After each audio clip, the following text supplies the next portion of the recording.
बहुत बहुत धन्यवाद मैडम। ये आवाज़ तो सुनी सुनी लग रही है।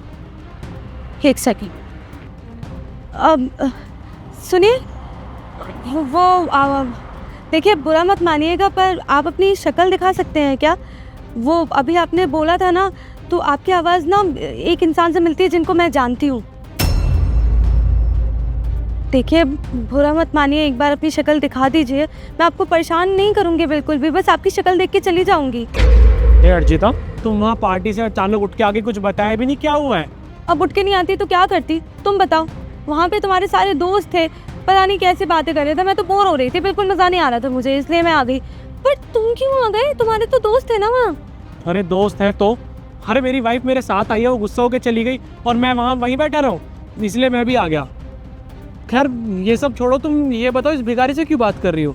वो राहुल, एक्चुअली बात ये है कि अब ये भिखारी की जो आवाज़ है ना, वो बिल्कुल सिमिलर है एक था उस इंसान से। मैं आपको बाद में बताऊंगी, पर आप अभी इससे बोलो ना कि अपनी शक्ल दिखाई। अपनी शक्ल ही नहीं दिखा रहा। अब वो भिखारी, तेरे को समझ नहीं आ रहा? मेरी वाइफ बोल रही है शक्ल दिखा, तो शक्ल दिखा ना। नहीं भाई साहब, मैं अपनी शक्ल नहीं दिखा सकता। आपको चाहिए तो ये पैसे ले जाइए, पर मैं अपनी शक्ल नहीं दिखाऊंगा। अब यार भिखारी को भी अलग ही एटीट्यूड है, पता नहीं ऐसे कितना सुंदर है। अरे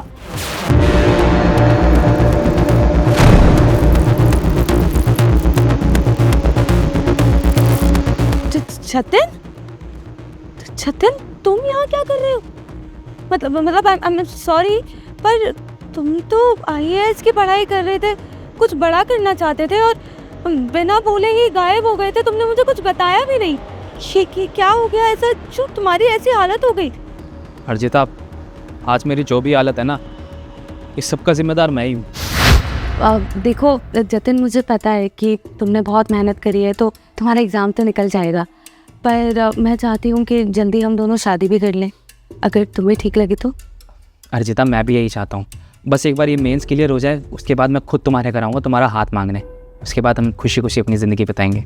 ये तो बहुत अच्छी बात है। ठीक है, फिर मैं वेट करूँगी तुम्हारा, मुझे बोलना मत। अरे मैं तुम्हें कभी नहीं भूलूंगा, बस मुझे थोड़ा सा टाइम दो ताकि मेरा पेपर क्लियर हो जाए और फिर हम बड़े धूमधाम से शादी करेंगे। अर्जिता, मैंने जितने भी तुमसे प्रॉमिसेस किए थे ना, वो सब याद है मुझे। हर बातें याद है जो मैंने तुमसे कही थी, पर आज ये जो मेरी हालत हुई है ना, उन सब का जिम्मेदार सिर्फ मैं हूँ।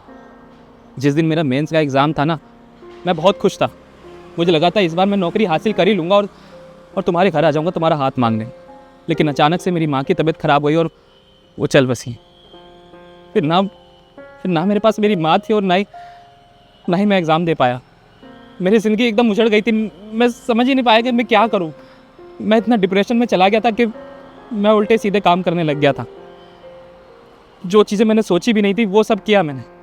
नशे में पड़ गया था, अपनी हालत इतनी बुरी कर ली थी कि कोई मेरे पास आना भी अच्छा नहीं समझता था। और फिर मैं क्या करता?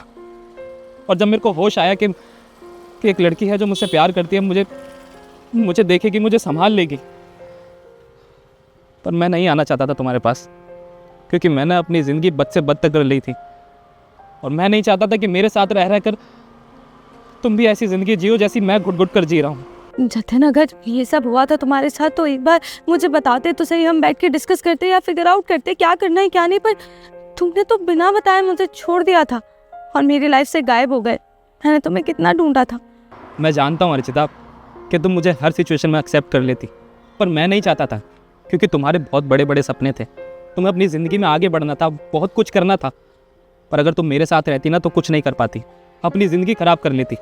बस इसीलिए मैं तुम्हारी ज़िंदगी से तुम्हें बिना कुछ कहे चला गया, ताकि तुम किसी अच्छे से लड़के के साथ शादी कर लो और तुम्हारी ज़िंदगी सेटल हो जाए। और आज जब मैंने तुम्हें इस लड़के के साथ देखा ना, तो मैं बहुत खुश हूँ। और बहुत खुशी हुई मुझे कि कम से कम तुम्हारी ज़िंदगी संवारने के लिए कोई तो है। हाँ जतिन, तुमने बिल्कुल ठीक बोला। राहुल एक बहुत अच्छे इंसान है और मैं बहुत लकी हूँ कि मेरे पति हैं। खैर, मुझे तुमसे ये बोलना है कि तुम कब तक ऐसी ज़िंदगी जीते रहोगे? मुझे ऐसा लगता है कि तुम्हें भी मूव ऑन करना चाहिए।